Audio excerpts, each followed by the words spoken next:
Well, it's certainly great to be here this morning, and I'm glad to see so many people come from so far away. It's great to have MP Carol Anstey standing with us, and it's great to have some mayors from my district. We have the mayor of Placentia here with us today. We have the mayor of Clarenville, John Pickett, who happens to be from Marystown as well. And unfortunately, I was talking to mayor of Marystown, Jerry Brenton, last night on the phone, but he was unable to make it today. But we're so happy to have them today and to be here. And most importantly, in my very first press conference that I've ever been involved in, I get the privilege to announce the leader of the Conservative Party, the leader of His Majesty's loyal opposition, Pierre Poilievre. And he's more than just the leader of the opposition party. He's a father of 2 wonderful children. And in between all the phone calls, he's no doubt an amazing husband to his very patient wife, Anna Poilievre. But in addition to being one of the best opposition leaders that this country has ever seen, he has big plans and hope for Canada. He understands what Canada needs to get us back on track. He understands that fisheries is one of the most important issues in Newfoundland and Labrador. So he appointed Clifford Small to be the fisheries minister, shadow minister. He understands that natural resources is one of the crucial impacts of our economy. So he appointed Carol Anstey as the shadow minister of natural resources. Pierre Poilievre understands that Newfoundland respects our culture and wants to be able to fish 7 days a week. So without hesitation, he supported my bill to be able to do exactly just that. So I know that Pierre Poilievre is listening to Newfoundlanders and Labradorians and Canadians right across this country. And that is no doubt why he added 25 more Conservative seats to our caucus, and including 2 right here in Newfoundland and Labrador. So ladies and gentlemen, without further ado, please give a warm welcome to his leader of the opposition, Pierre Poilievre. Thank you, sir. What incredible enthusiasm. I guess we should elect more 20-somethings. We want to have more energy on Parliament Hill. I've been very impressed with this young man, and The Rock is very blessed to have his relentless, irrepressible energies working on their behalf on Parliament Hill. Avant de débuter, je vais juste m'adresser aux francophones. Aujourd'hui, les conservateurs continuent de nous battre afin d'avoir un pays plus abordable chez nous, plus sécuritaire chez nous et maître chez nous. Après 11 ans des libéraux, tout coûte plus cher. Les déficits et les taxes inflationnistes libérales ont gonflé le coût de la vie. Aujourd'hui, j'annonce que les conservateurs revendiquent l'annulation de l'hausse des taxes sur l'essence planifiée par Mark Carney et les libéraux pour le mois de septembre. Les Québécois sont tannés de payer plus à la pompe. On paie beaucoup plus ici au Canada qu'aux États-Unis, et on paie beaucoup plus maintenant qu'on payait pendant les années conservatrices, même quand le prix de pétrole mondial était beaucoup plus élevé. L'une des raisons, c'est le dollar très faible des libéraux. L'autre, c'est les taxes. M. Carney vise à augmenter les taxes sur l'essence. Un autre 10 sous le litre en septembre. Les Canadiens ne peuvent plus payer. Ça coûte trop cher. Les gens ont besoin de payer moins pour faire le plein et moins pour les épiceries livrées par des camionneurs qui doivent, eux aussi, acheter de diesel. En éliminant, les conservateurs, en plus, proposent d'éliminer toutes les taxes pour toute l'année sur l'essence et le diesel, afin d'économiser au moins 500 $ d'ici Noël et de permettre les gens d'acheter des produits à prix moins élevé à cause du fait qu'on peut réduire le coût de livraison de nos camionneurs. M. Carney, après avoir gonflé le coût de la vie et échoué pour les gens des régions du Québec et maintenant à Chicoutimi-le-Fjord pour tenter d'acheter les votes des Saguenayens. Depuis qu'il est chef du Parti libéral, c'est la première fois qu'il est allé à Saguenay-Lac-Saint-Jean. Mais il n'a rien livré. Aucun résultat. Les tarifs sur le bois d'œuvre ont triplé et sur l'aluminium ont doublé depuis que M. Carney a promis de négocier une victoire face aux États-Unis. Les libéraux ont augmenté le prix de l'essence et d'épicerie. Ils ont bloqué le projet GNL Québec au Saguenay. Et les gens de Chicoutimi-le-Fjord doivent aussi rappeler que les libéraux veulent confisquer les armes à feu des chasseurs honnêtes des régions. Les gens de Chicoutimi-le-Fjord ne peuvent pas avoir confiance aux libéraux qui essaient d'acheter leur vote. Voter pour Régis Gaudreault va envoyer un message qu'il faut réduire les coûts, qu'il faut éliminer les taxes d'essence et économiser 20 $ pour faire le plein, et qu'il faut défendre les chasseurs, les fermiers, les travailleurs forestiers et de l'aluminium. On a besoin de voter pour M. Gaudreault pour envoyer le message pour un Canada qui est abordable chez nous, sécuritaire chez nous et maître chez nous, avec plus d'argent dans votre poche. It is great to be here in the great and historic city of St. John's, a colorful and historic community that adds so much richness to the Canadian culture. Yesterday, I was honored to participate in the Royal St. John's Regatta, to meet wonderful people and celebrate incredible athletes and competitors.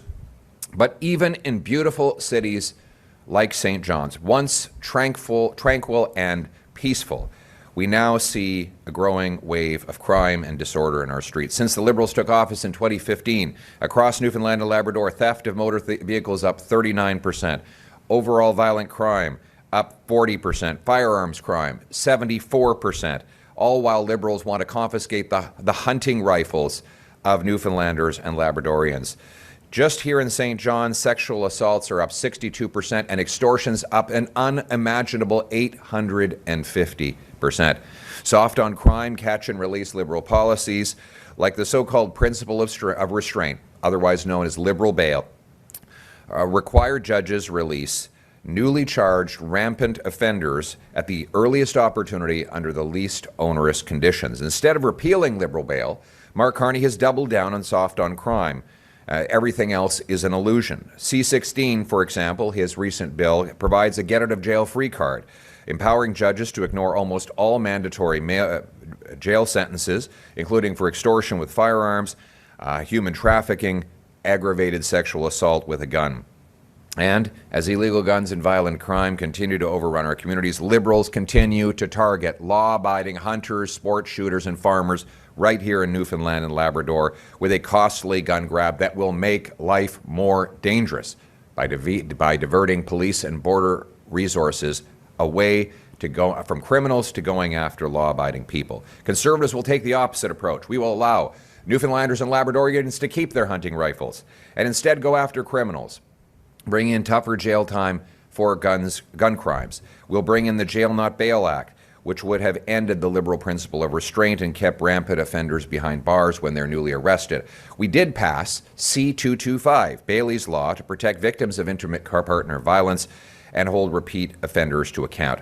And we've called for stronger borders and enforcement to stop guns and drugs from getting into our country, including from terrorizing the streets here in Newfoundland and Labrador. But it's not just crime that Liberals have brought to Newfoundland and Labrador. There's also costly inflation. The cost of the Carney Liberals includes higher gas, grocery, and housing bills. Inflation has been above target for most of the last 5 years, and Canada has the worst grocery inflation anywhere in the G7. Over 4 years, the cost of buying an average single-family home in St. John's is up 50%. That is basically hyperinflation. The average asking rent for a two-bedroom apartment is up 6% just year over year. No wonder that this past November, on any given night, 469 St. John's residents were homeless, up 17% from the year before. All this comes as the Liberal credit card budgeting has inflated the cost of living. The parliamentary budget officer is predicting things will get things worse. First of all, Mark Carney has doubled the deficit that Justin Trudeau left behind. We were told that he was going to be a tight-fisted banker rather than an out-of-control spender like his predecessor. But that was an illusion. What we have is twice the deficit that was projected by his already irresponsible Liberal predecessor and the parliamentary budget officer found that there is just a 1% chance that the government will meet its fiscal anchor. Meanwhile, under the Liberals, Canada is on track to build 21% fewer homes by 2028, according to the government's own housing agency, after Carney promised to build twice as much. What we were promised is that Mark Carney was going to reverse everything he had said and everything his party had done to drive up costs and crime in the previous decade, but it was all an illusion. After a year and a half, we see it's more crime, more cost, more of the same. Mark Carney is just another Liberal. Conservatives want to end wasteful spending and reduce the tax burden through a dollar-for-dollar law, while ending costly and unproven government projects.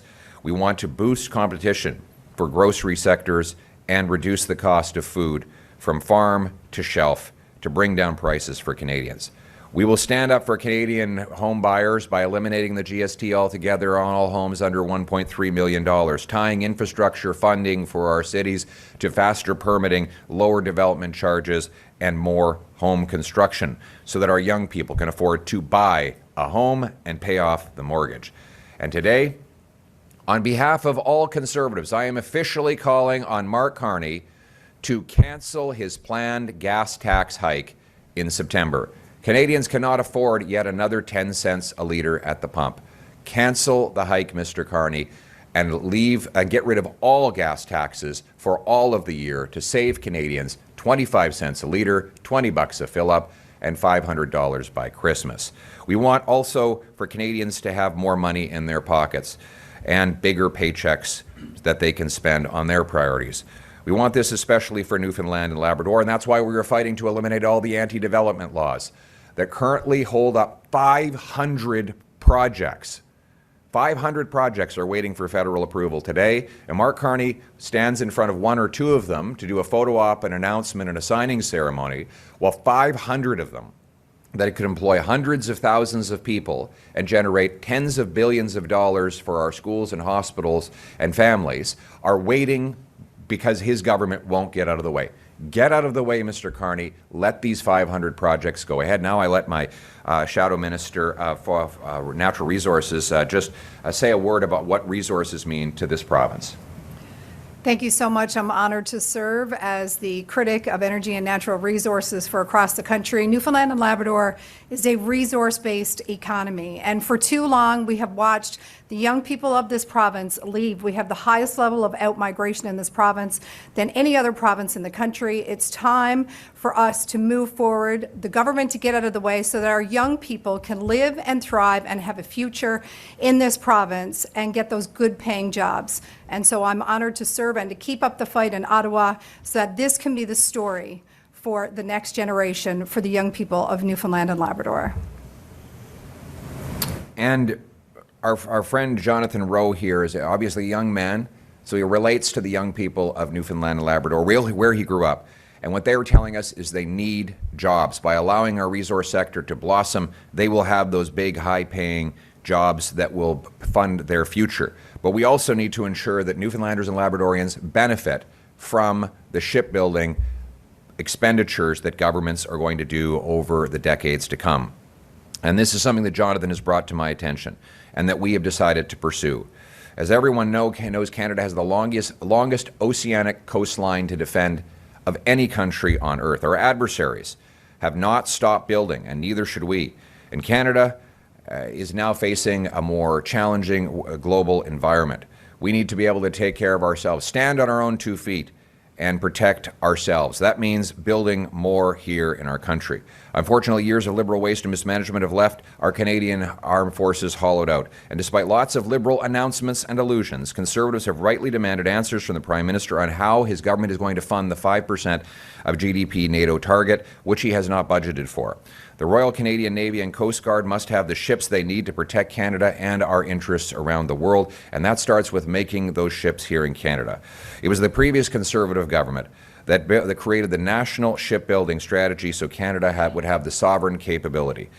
In that proud tradition, I am announcing today that Conservatives are calling for Newfoundland and Labrador to be officially integrated into the National Shipbuilding Strategy, which could include potential partner shipyards such as Bull Arm, Cowhead, and Port Argentia. With the current national shipbuilding partner shipyards already booked up, this would help increase Canada's building capacity without undermining existing contracts or threatening existing jobs. In other words, the other three principal locations where the construction is already underway will keep all the work that they already have, but they are right up to their eyeballs, building at their maximum capacity. We need more options to build more across the country, and that is why we want some of that construction to happen right here in Newfoundland and Labrador. It would bring good paying jobs to the people of Newfoundland and Labrador. It would make us more self-reliant. It would allow those young people I met yesterday who complain that they can't find good work to get into the trades and make six-figure salaries. What would that mean for your community? Well, as Carol Anstey just said, we have more young people leaving this country, the province, and staying. I look around at my classmates that graduated high school with me, graduated university for me, and they had to leave. They had to leave to find good work. We need young people to be able to stay here, build a home, have a family, have grandkids at grandma's table at Christmas. And that's our goal, and that's what we're fighting to do. Thank you. Well, thank you very much for that. And I think, is your grandmother still around? She's still around and still cooking. Okay, she's going to be, she approves of this announcement today? My grandma approves of this message. Okay, good. Well, then we don't want you to be in any trouble with her. But at the end of the day, that's what our Conservative caucus is fighting for. We want no empty chairs around the Thanksgiving or Christmas dinner table in Newfoundland and Labrador. We want more jobs right here with good paying salaries that allow a great quality of life. At the end of the day, Conservatives are fighting for those who work hard, pay their taxes, and play by the rules. We're fighting for stronger take-home pay, safer streets, secure borders within a self-reliant Canada, a Canada that is affordable at home, safe at home, and strong at home. We will never give up on this fight. Keep the hope alive, keep the fight alive. Thank you very much. All right. Oh. Thank you. We'll now take questions from reporters. Please identify yourself and your outlet. One question each. Bonjour, Patrick Porter, Radio-Canada. Question sur les relations canado-américaines. Le premier ministre Carney a dit hier que ce n'était pas le temps de changer de stratégie face aux États-Unis. Est-ce que le premier ministre est trop patient avec Donald Trump et est-ce qu'il devrait déjà durcir le ton?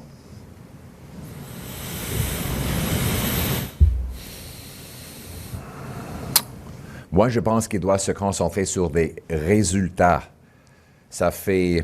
Il a promis d'avoir négocié un deal le 21 juillet 2025. Depuis ce temps-là, il n'y a pas de deal, il n'y a pas de résultat, il n'y a pas d'entente et il n'y a pas de victoire. Seule chose qui est arrivée, c'est que M. Carney a fait une concession après l'autre, en même temps que M. Trump a doublé les tarifs sur l'aluminium, l'acier et triplé l'aluminium, les tarifs sur le bois d'œuvre. Alors, d'un côté, M. Carney continue de faire des concessions.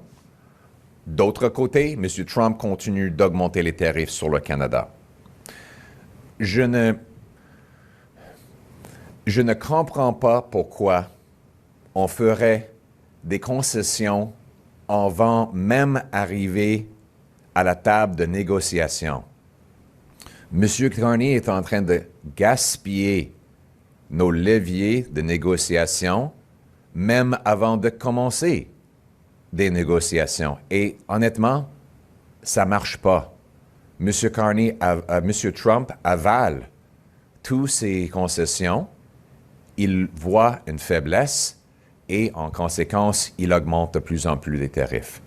Moi, je pense qu'on devrait prendre tous nos leviers, que ce soit le levier positif de nos ressources naturelles, que ce soit les achats militaires, que ce soit les contre-mesures, et aller à la table pour obtenir des victoires réciproques au retour de ces leviers. Donc, c'est comme ça qu'on devrait le faire. On devrait aller à la table pour se battre pour une fin des tarifs et utiliser le levier et les choses qu'on a dont les Américains ont besoin pour obtenir la victoire promise. Could you answer that in English as well, please? Yes, sir. Just to recap, the question was, is Mr. Carney being too patient, and should he be harsher? I think Mr. Carney needs to actually focus on the results that he promised. He promised he would have a deal by July 21st, 2025. He promised he would have elbows up. He promised he'd negotiate a win. Still no win, still no deal, still no elbows. A year and a half later. I don't understand the strategy of making concession after concession after concession before even getting to the negotiating table. To be clear, Mr. Carney is not holding out for a better deal. We have a bad deal. While he makes the concessions that you would normally take to the table to get something in return. He backed down on the digital services tax, the Netflix tax. He agreed to Mr. Trump's demands on military spending and counter tariffs. Many of these things were going to have to happen, but why not bring them to the bargaining table and get something in return for them, rather than making every concession and then showing up empty-handed and in a position of weakness when we bargain. So we still do have some leverage that Mr. Carney has not yet squandered. We have military purchases and our massive capacity to build up and stockpile our natural resources to the potential benefit of tariff-free allies. I would bring that and other leverage to the table as quickly as possible.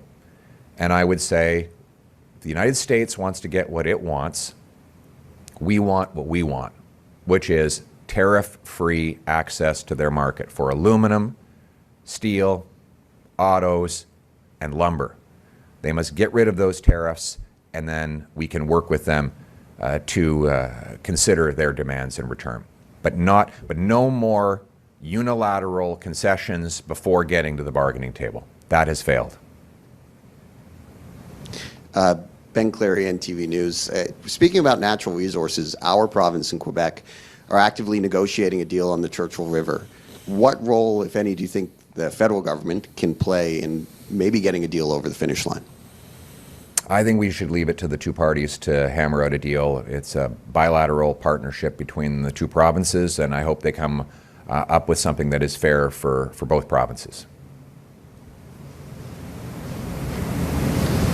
Yeah, Alex Bill, Newfoundland Labrador. Sort of a follow to that. We're hearing from different premiers, including conservative premiers in Canada, about language about how it's like almost a new day with the Carney government compared to what they had to go through with the Trudeau government, particularly on resource development and things like the major projects, or talking about federal intervention and things like Churchill Falls, which is a difficult deal that might not get done.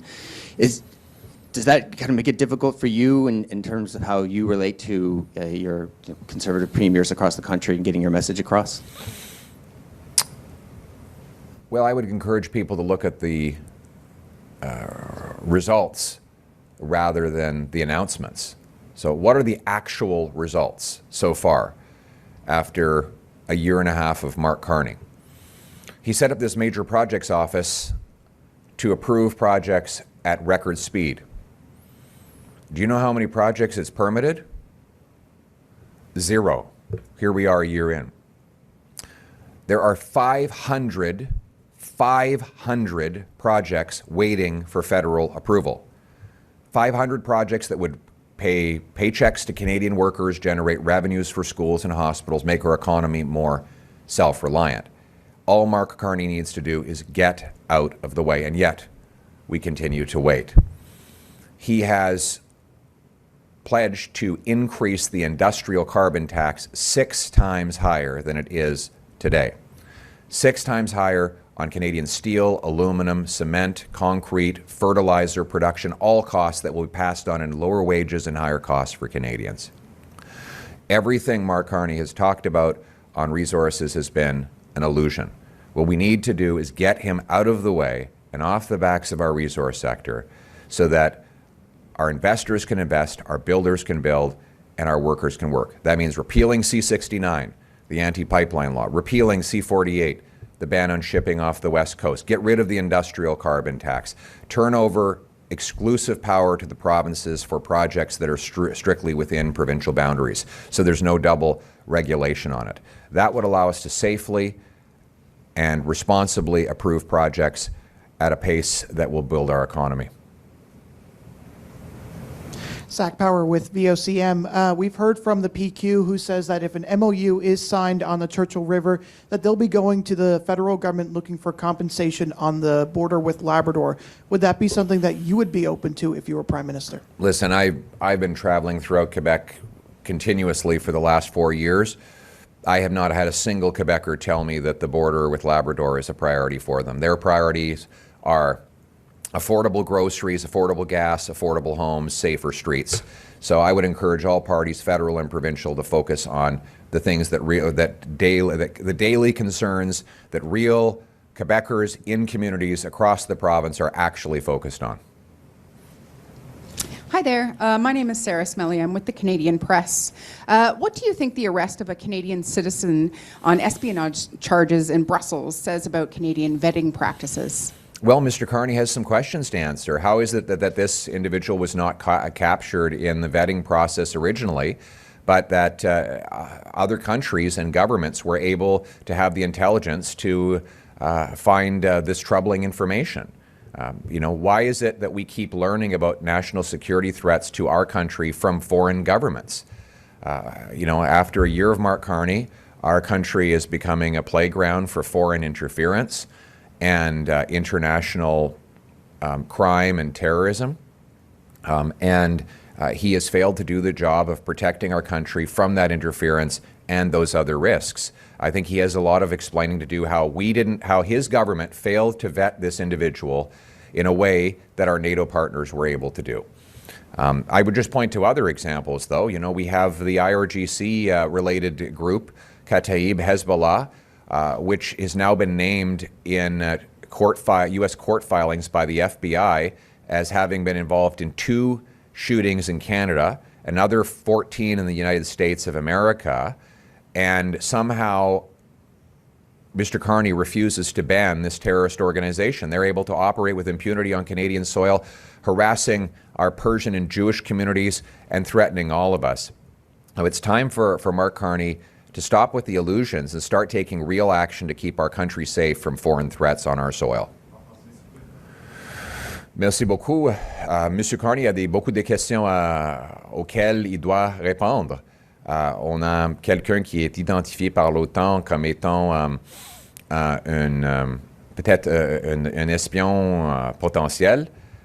Pourquoi notre gouvernement n'a-t-il pas pu identifier ce menace quand il a fait la vérification il y a quelques années?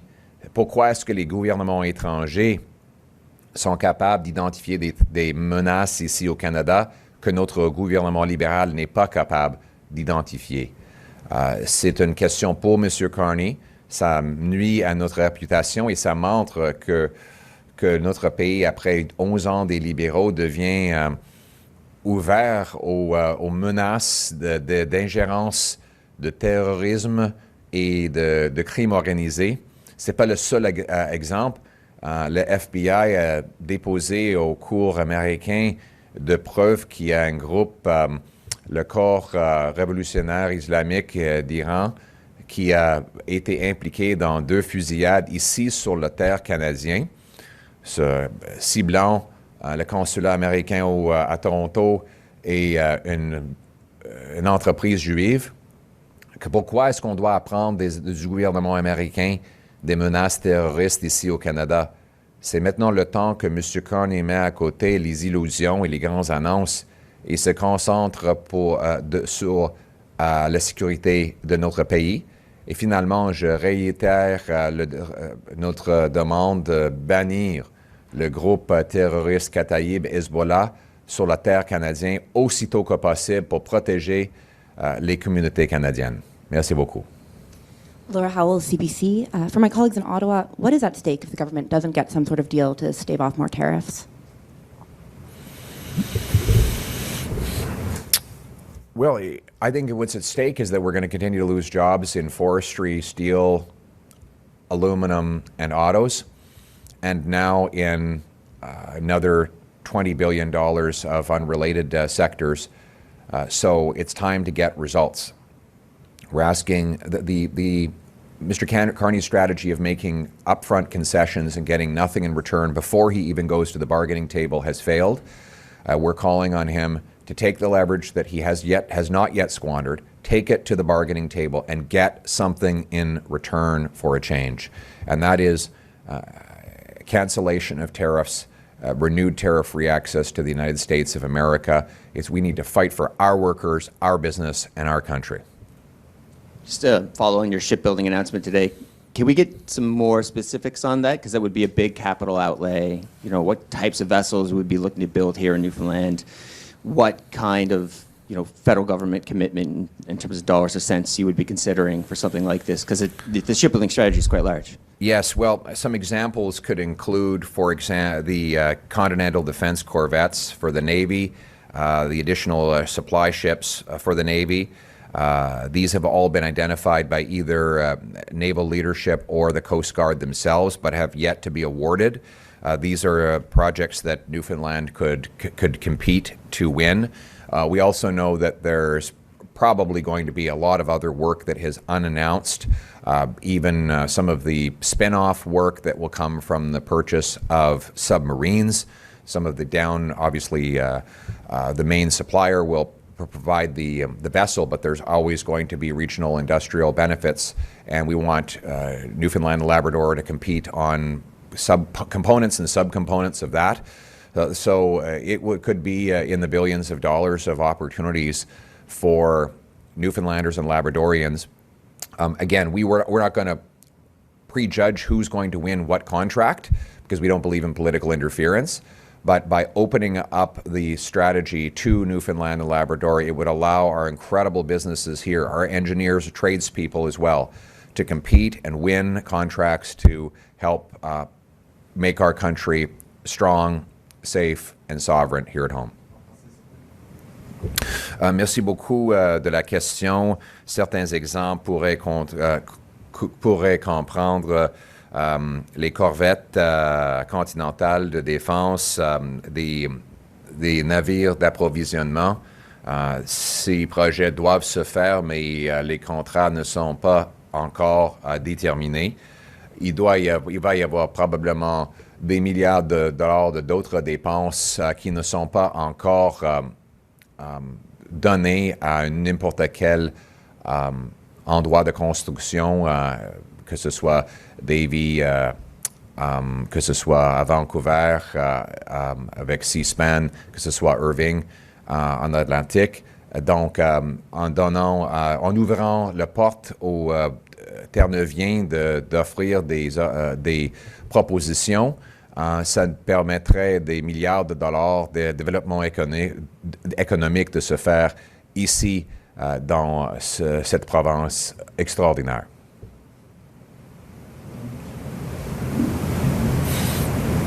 Thank you very much. This concludes today's press conference. All right. Thanks very much, everyone. Way to go, guys. Thank you. Way to go. Thank you.